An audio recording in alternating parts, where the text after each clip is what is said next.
Hər vaxtınız xeyir, dəyərli izləyicilər. Bu videomuzda müəllimlərin işə qəbulu və sertifikasiyası imtahanına hazırlaşan ibtidai sinif müəllimləri üçün Azərbaycan dilindən qarışıq mövzularda olan sualların izahlarını paylaşacağam. İzahat keçmədən öncə kanala abunə olaraq paylaşılan videolardan faydalanıla bilərsiniz. Eyni zamanda dekabr ayının ortalarında inşallah bizim sıfırdan yeni onlayn qrupumuz başlayacaq dərslərə. Bu qrup sırf ibtidai sinif müəllimlərinin MİQ və sertifikasiyası üçün nəzərdə tutulub. Dərslər haqqında ətraflı məlumat üçün ekranın bu hissəsində gördüyünüz 055 418 8202 telefon nömrəsi ilə bizimlə əlaqə saxlaya bilərsiniz. Dərslər bizdə həftədə 3 dəfə olur. Bu 3 dərsin biri sırf olaraq mətnlərin canlı yayımda izahından ibarətdir. Digər 2 dərsimiz isə normal mövzuların bir-bir tədrisindən ibarət olur. Tam ətraflı məlumat üçün əlaqə saxlaya bilərsiniz. Gəlin keçək sualların izahına.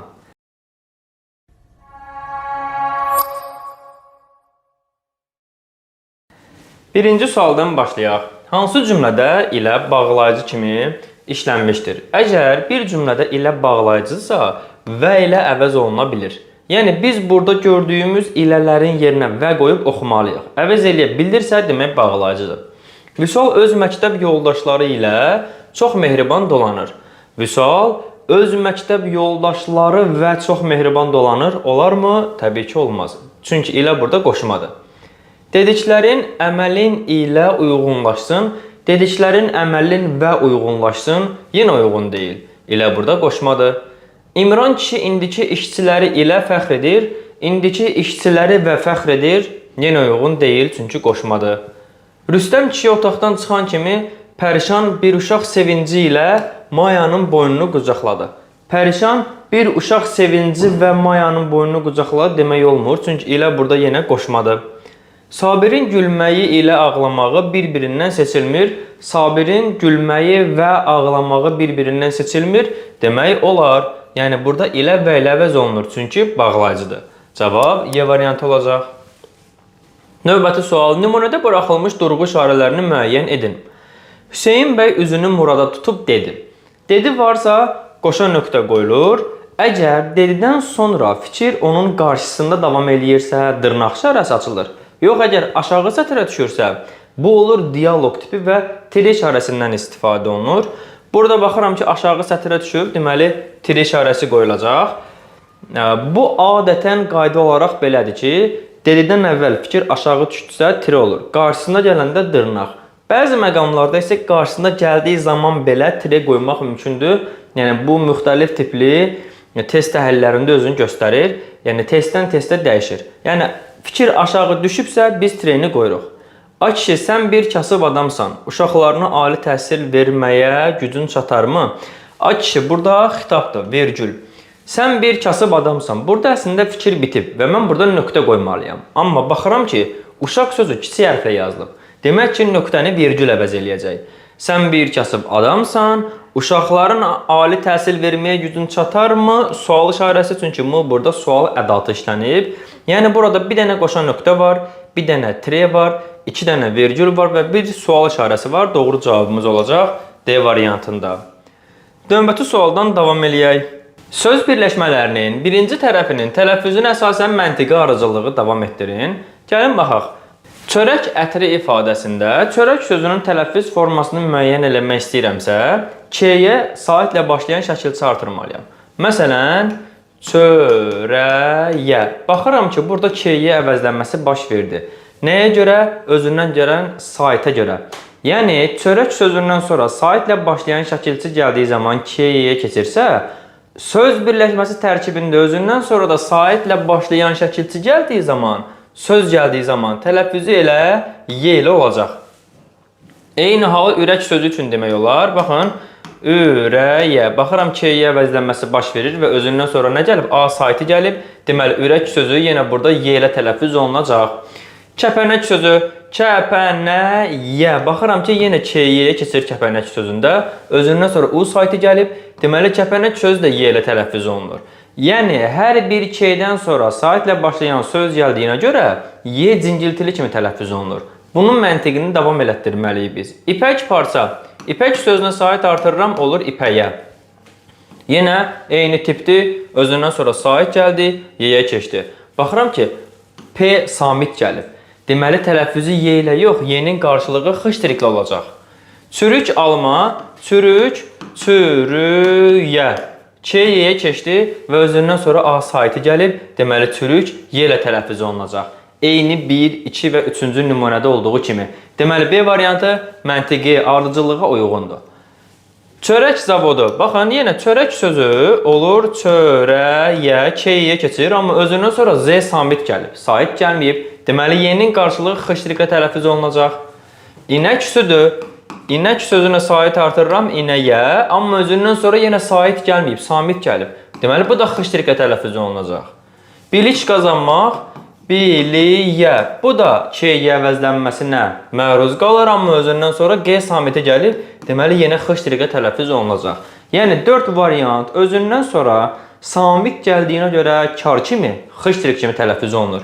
Yalnız birində çürük alma Y cingiltili ilə tələffüz olunur və bu da bizim məntiqi ardıcıllığımıza uyğun gəlir. Növbəti sualımıza baxırıq. Eyler-Venn diaqramına əsasən uyğunluğu istəyir bizdən. Bir ömür sözü verir, bir də alın sözü verir. Buranı təmizləyək.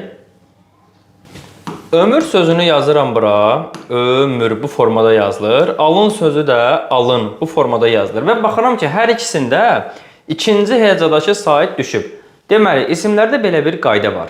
Yalnız mənsubiyyə şəkilçisi düşən isimlər milli sözlər hesab olunur. Həm hal, həm mənsubiyyə şəkilçisi qəbul edərkən ikinci saitə düşən isimlər alınma isimlərdir. Ömür alınmadır, alın millidir. Deməli, ömür alınmadırsa, buradakı ü şəkilçisi təsirli halda ola bilər, mənsubiyyət də ola bilər. Onun nə olduğunu dəqiq bilmirəm. Çünki alınmalarda həm hal, həm mənsubiyyət artıranda buradakı ü düşə bilər.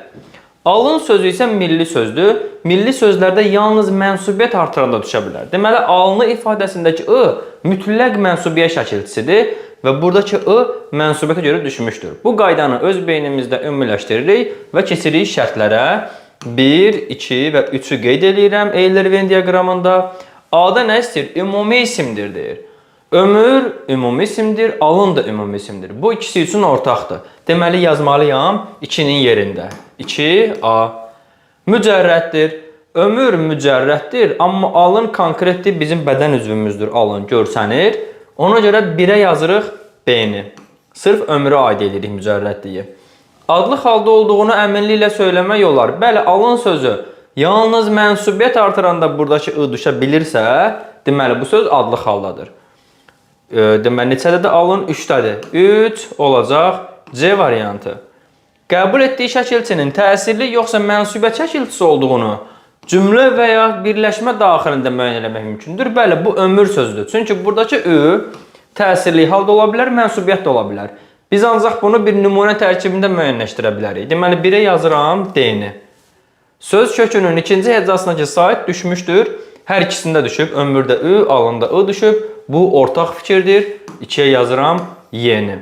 Deməli, 1BD, 2AY, 3C olacaq.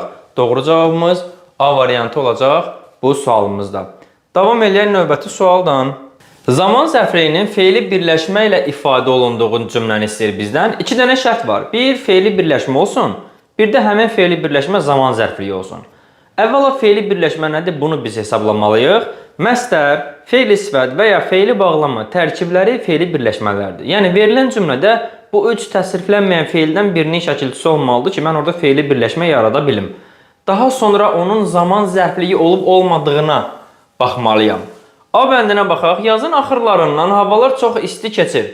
Burada nə məsdərin, nə feili sifətin, nə feili bağlamanın şəkilçisi olmadığına görə feili birləşmə deməli yoxdur. Ona görə A variantını götürmək olmaz.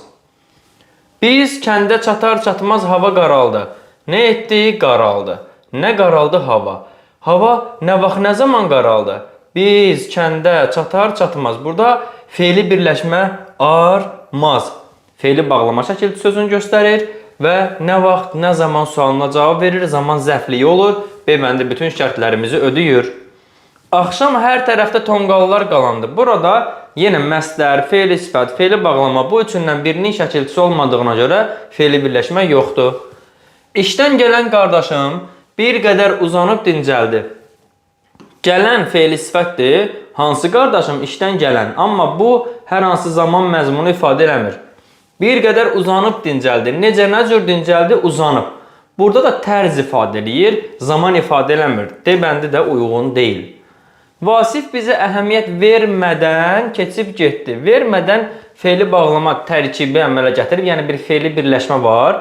Vasif necə, nə cür keçib getdi? Bizə əhəmiyyət vermədən. Bu tərz ifadə eləyir, zaman deyil. Ona görə Y də uyğun deyil. Düzgün cavabımız olacaq B variantı.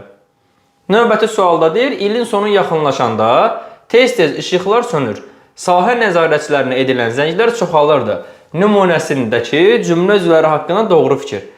Cümlə üzvləri deyirsə, biz ilk növbədə cümləni təhlil eləməliyik. Cümlə üzvlərinə görə. Cümləni təhlil eləmək üçün əvvəlcə xəbərdən başlayırıq. Xəbərdən sonra mübtədanı müəyyənləşdiririk, yəni birinci baş üzvləri. Daha sonra ikinci dərəcəli üzvləri sıra ilə müəyyənləşdirə bilərik. Gəlin baxaq.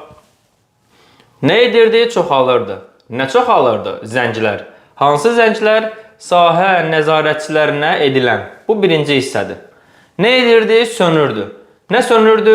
İşıqlar. Necə, nə cür sönürdü? Tez-tez. Nə vaxt, nə zaman? İlin sonu yaxınlaşanda anda əndə fe'li bağlanma şəkilçisi ilə tərkib əmələ gəlib burada. Təyin fe'li sifətlə ifadə olunub. Baxın, sahə nəzarətçilərinə edilən. Burada fe'li sifət yox, fe'li sifət tərkibi var. Fe'li sifət tərkibi isə fe'li sifət demək deyil, fe'li birləşmə deməkdir. Bax, əgər məsələn desən nümunədə ki, dərs oxumaq faydalıdır. Burada məsdər nə ilə ifadə olunub? Dərs oxumaq fe'li birləşməsi ilə. Əgər şərt desə ki, mübtəda məsdərlə ifadə olunub, fikir səhvdir. Çünki mübtəda məsdər tərkibi ilə ifadə olunub, məsdərlə yox. Həmin məsələ burada da var. Sahə nəzarətçilərinə edilən, burada fe'li sifət tərkibi var, fe'li sifət yoxdur. Təyindir, yəni fe'li sifət var daha doğrusu, amma təyin fe'li sifətlə ifadə olunmuyor. Fe'li sifət tərkibi ilə ifadə olunur və bu fe'li birləşmə deməkdir. Ona görə də bizə fe'li sifət yox, fe'li sifət tərkibi ilə ifadə olunub və ya fe'li birləşmə ilə ifadə olunub deməliydi. Bu yanlışdır. İkinci dərəcəli üzvlərin hər üçü işlənib, bu nümunədə tamamlıq yoxdur.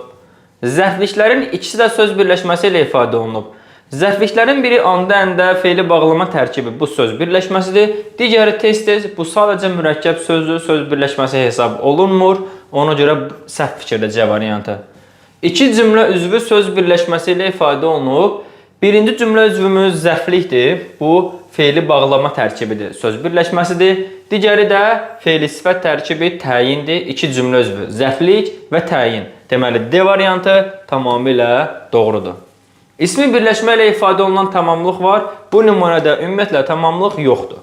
Düzgün cavabımız olacaq D variantı. Davam edirik növbəti sualdan.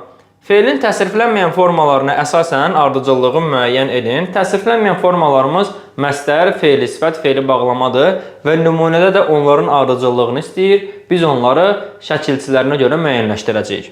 Bu dünya nərdivandır, qalxanda mehribandır. Qalxanda nə vaxt, nə zaman? Anda əndə fe'li bağlamanın şəkilçisidir. Deməli, biri yazıram fe'li bağlamanın qarşısında. Yaşamaq, yanmaqdır, yanasan gərək. Yaşamaq, yanmaq, maqmək məsdərin şəkilçisidir. Ona görə 2-ni yazıram məsdərin qarşısında. Nərgiz gələn qonaqları mehribanlıqla qarşıladı. Gələn, bu fe'li sifət şəkilçisidir. Ona görə 3-ü yazıram birinci fe'li sifətin qarşısında. Bizdən ardıcıllığı istədiyinə görə 3, 1, 2 düzgün cavabımız olacaq B variantı. Dəyərli müəllimlər, dəyərli izləyicilər, bu sualla ibtidai sinif müəllimlərinin MİQ və sertifikasiyası üçün növbəti sınavımızın yekununa, sonuna gəlib çatdıq. Siz də kanala abunə olaraq paylaşılan bu tip ödənişsiz sınaqlardan, suallardan faydalana bilərsiniz. Eyni zamanda dekabrın ortalarında sıfırdan başlayacaq onlayn qruplarımız üçün müraciətlərimiz başlayıb. MİQ və sertifikasiya üzrə hazırlaşan ibtidai sinif müəllimləri maraqlanaraq dərslərimizə qoşula bilər. 055 418 82 02 telefon nömrələrimizlə əlaqə saxlaya bilərsiniz. Dərslər həftədə 3 dəfədir. Bu 3 dərsin biri təkcə mətnlərin canlı yayımıdır. Yəni bir dərs sırf olaraq mətnlərin canlı yayımda izahına həsr edirik. Digər 2 dərsimiz isə normal mövzuların tədrisi ilə təşkil olunur. Tam ətraflı yazaraq öyrənmək olar. Sağ olun, növbəti videolarda, növbəti sınaqlarda görüşərik. Hələlik.